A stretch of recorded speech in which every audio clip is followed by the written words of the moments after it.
ஒரு டிரான்சாக்ஷன் நீங்க ஒரு 1000 ரூபாய் எடுத்தா கூட 24 ரூபாய் வரி கட்டணும். அந்த மாதிரி டாக்ஸ் போட்டு ஒவ்வொரு டிரான்சாக்ஷனுக்கும் 24 ரூபாய் எடுக்கிறாங்க. ஒரு நாளைக்கு 1 மணி நேரத்துக்கு இந்தியா முழுக்க எவ்வளவு டிரான்சாக்ஷன் நடக்குது. ஒரு 500 ரூபாய் நீங்க ஒரு எமர்ஜென்சிக்கு எடுக்கணும்னா கூட 24 ரூபாய் பே பண்ணணும். ஒரு 200 ரூபாய் எடுத்தா கூட 24 ரூபாய் பே பண்ணணும். இது எவ்வளவு கொடுமையான விஷயம். இதெல்லாம் யாரு தட்டி கேட்கிறது? அதாவது banking sector reformation, banking sector சீர்திருத்த சட்டம்னு ஒரு சட்டத்தை கொண்டு வந்து அந்த சட்டத்தின் வாயிலா கொள்ளையடிக்கிற கொள்ளையர் கூட்டம் தான் இந்த பாசிச பாஜக. இத பொதுமக்கள் தெளிவா புரிஞ்சுக்கணும்.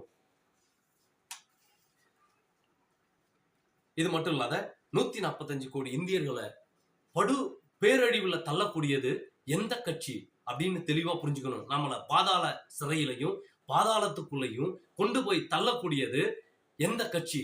அதாவது மக்கள் நலனை பாதுகாக்கக்கூடிய ஒரு அரசு மக்களுக்கு எதிராக இன்று செயல்பட்டு கொண்டு இருக்கிறது. இதை நம்ம உட்கார்ந்து அமைதியா பார்த்துக்கிட்டு இருக்கிறோம். இது ரொம்ப கொடுமையான